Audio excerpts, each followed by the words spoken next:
फला बंदे से आपने दोस्ती की क्योंकि जनाब बहुत मालदार है, आपने माल को कमाल समझा।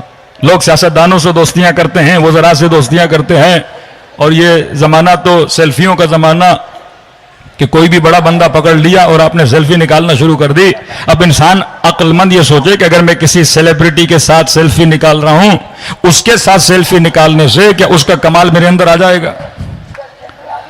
आप बड़े से बड़े आलिम के साथ फोटो निकालते हैं, चलो मोहब्बत का इजहार है, लेकिन उस फोटो से उसका इल्म तो आपके अंदर नहीं आना। उस मशहूर शख्सियत के साथ फोटो निकालने से उसकी शोहरत तो आपके अंदर नहीं आनी। अगर आप चेहरे के आशिक बनोगे, चेहरे को सवाल है। अगर आपने माल की वजह से किसी के साथ दोस्ती की है, दोस्ती तब तक रहेगी जब तक वो मालदार है।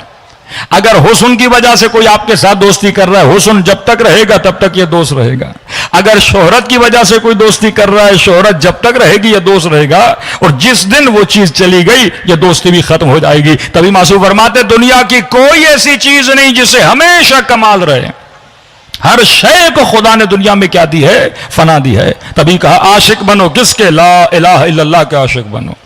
आशिक बनो किसके? खुदा के आशिक बनो, जो इमाम हुसैन के शहीद होने के बाद भी हुसैन को बका दिए हुआ है, कि आज भी दुनिया में इमाम हुसैन का नाम बुलंद है और यजीद का कोई नामो निशान नहीं है। अब शैतान का काम यह है कि वह मुज़य्यन करता है। अब इस तला तुम भरे मुआशरे में अहले बैत अलैहिस्सलातु वस्सलाम की ड्यूटी क्या है कि हमें इस गंदीदा मुआशरे से, इस नजस मुआशरे से कि पता नहीं लगता कि हक क्या है बातिल क्या है, यहां पे इमाम हुसैन ज़हूर पजीर होते हैं। और फरमा इमाम का काम है कि मोमिन को हाथ से पकड़े, सिरात मुस्तकीम पे चलाए और जन्नत का रास्ता क्या करे? दिखलाए। इस मुआशरे में फर्श अज़ा इमाम हुसैन ही आपको बताने के लिए आया है कि बंदे खुदा कमाल हकीकी क्या है, लज्जत हकीकी क्या है। दुनिया वाले जीनत दे के तुझे ये दिखाते हैं ये लज्जत है। ये बिल्कुल ऐसे है कि आप किसी निजात को उठाओ, उसको टिश्यू पेपर में डालो और बेहतरीन हरीर और रेशम के कपड़े में बांधो और उसके ऊपर आप खुशबू लगा दो। अब आपको क्या नजर आ रहा है? जाहिर नजर आ रहा है, लेकिन आपको बातिन नजर नहीं आ रहा। लेकिन इमाम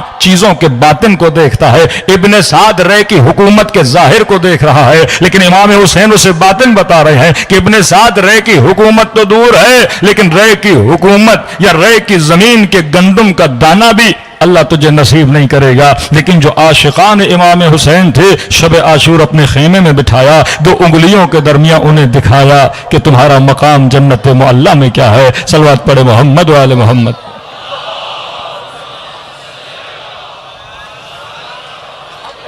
तभी मेरे पांचवें इमाम फरमाते हैं कि जो मजलिस हुसैन में आते हो, ये न समझा करो कि मजलिस में बैठे हो।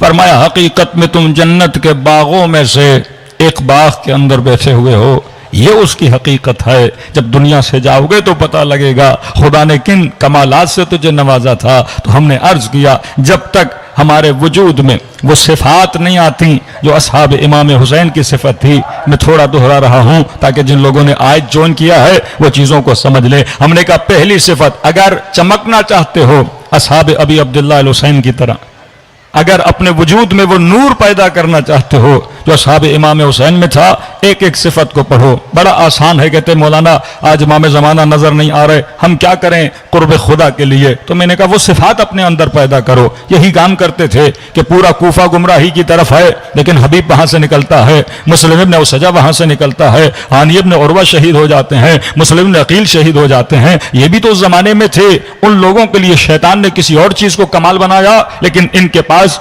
विलायत की ऐनक थी जिसके जरिए से ये स्कैन कर पाते थे कि हक क्या है और बातिल क्या है। मैंने शायद कल या परसों की मजलिस में भी आपको अर्ज किया था कि बंदों में जब गुमराही फैलती है तो बंदगान खुदा में, अब देखिए उम्मत क्या करे, उम्मत तो परेशान है। जब उम्मत के अकाबिर सारे के सारे हक बन जाएं और ये हक आपस में टकराने लगे, तो फरमाया इंसानों में अगर हमने हिदायत का किबला किसी को बनाया तो वो अली इब्न अबी तालिब को बनाया। अहादीस जब आपस में टकरा जाए और समझ में ना आए कि सारे के सारे मौलवी हदीस पढ़ रहे हों, कि आज का जवान यूनिवर्सिटी का पढ़ा लिखा कहे कि मैंने राह हक की तलाश में जाना है, बरेलवियों के मदरसे में जाए तो एक बात सुने, अहले हदीस के मदरसे में जाए तो दूसरी बात सुने, शियों के मदरसों में आए तो तीसरी बात सुने। अब ये जवान कंफ्यूज हो जाता है कि मौलाना हम तो दीन हासिल करने के लिए गए थे, किसी ने यहां तक बोल दिया कि रमजान शो होता है, चार चार मौलवी टीवी पर बैठे रहते हैं, एक सवाल होता है चारों के चारों मुख्तलिफ बातें कर रहे होते हैं, यहां तक कि बहस इतनी गर्म हो जाती है कि एक दूसरे से लड़ना शुरू हो जाते हैं। क्या जो मदरसों में जाके इतना दीन पढ़ के इनको पता नहीं लगा कि हक व बातिल क्या है, तो हमें कैसे पता लगेगा 4 किताबें पढ़ के कि हक क्या है बातिल क्या है। तो आज की नस्ल कंफ्यूज होती जा रही है हक व बातिल को पहचानने में। ये रसूल खुदा थे जिन्होंने इंसान को बता दिया कि हक क्या है और बातिल क्या है। तभी फरमाया कि ये मत देखना कि हक कहां जा रहा है, ये देखना कि अली इब्न अबी तालिब कहां जा रहे हैं। तो जब कंफ्यूज हो जाओ शख्सियात में कि उम्मत सारी शख्सियात का एहतराम करे, एक तरफ नबी की जोजा, एक तरफ तलहा जुबैर, अब देखेंगे आमने सामने खड़े हैं, अब कहेगा मैं किसका साथ दूंगा। तो फरमाया जब कंफ्यूज हो जाओ शख्सियात में, तो मैंने शख्सियात में अगर किसी को हक बनाया है वो अली इब्न अबी तालिब को बनाया है। अब एक तरफ अहादीस में कंफ्यूजन हो जाती है, चलो शख्सियात का पता लग गया, लेकिन यहां पर आप टीवी और यूट्यूब खोलते हो, एक मुफ्ती भी कह रहा है काला रसूलुल्लाह, शिया भी कह रहा है काला रसूलुल्लाह, अहले हदीस भी कह रहा है काला रसूलुल्लाह, बरेलवी भी कह रहा है काला रसूलुल्लाह। अब उम्मत तो रसूल को मानती है ना, अब दोनों ने मदरसों से पढ़ा है, ये भी कह रहा रसूल ने कहा, ये भी कह रहा रसूल ने कहा, और इतना कॉन्ट्रोडक्शन है ना हदीस में। एक तरफ रसूल कह रहे हैं जुल्म के खिलाफ आवाज उठाओ, दूसरी तरफ कह रहे हैं हाकिम जालिम भी हो लेकिन बोलने की इजाजत नहीं है। एक तरफ बोले कि आमिर बिल मारूफ व नही अनिल मुनकर, कि बुराई को मिटाओ अच्छाई को आम करो, दूसरी तरफ कहें कि अगर हाकिम फासिक भी है फाजिर भी है, शैतान की आवाज उसके अंदर से आ रही, तुम्हारे दीन को भी फासिद कर रहा है, तुम्हें इजाजत नहीं कि तुम हाकिम के खिलाफ क़ियाम करो। अब यह परेशान हो जाता है। फरमाया जब अफराद में कॉन्ट्रोडक्शन आ जाए तो फरमाया अली को देखना कि अली कहां जा रहा है, जहां अली जाएगा वहां हक जाएगा। और फरमाया जब अहादीस में ट्रेडिशंस में कॉन्ट्रोडक्शन नजर आए तो हदीस को किसके साथ मिलाना, कुरान की आयत के साथ मिलाना। बड़े से बड़ा मुफ्ती भी कहे कि यजीद पे लानत नहीं आती, लेकिन कुरान की आयत उठाना। खुदा कह रहा लानतुल्लाहि अलल कौम ज़ालिमीन, अल्लाह की लानत है जालिमों पर। तो अगर हदीस कुरान की आयत से टकरा रही है तो फरमाइए मेरी हदीस नहीं है, इसे या दीवार पर मारो या जूते की नोक पे रखो, क्योंकि कभी भी नबी कुरान के खिलाफ बात नहीं कर सकते। जो कुरान बोलता है उसी की तशरीह मोहम्मद रसूलुल्लाह करते हैं। सलवात पढ़े मोहम्मद वाले मोहम्मद पर।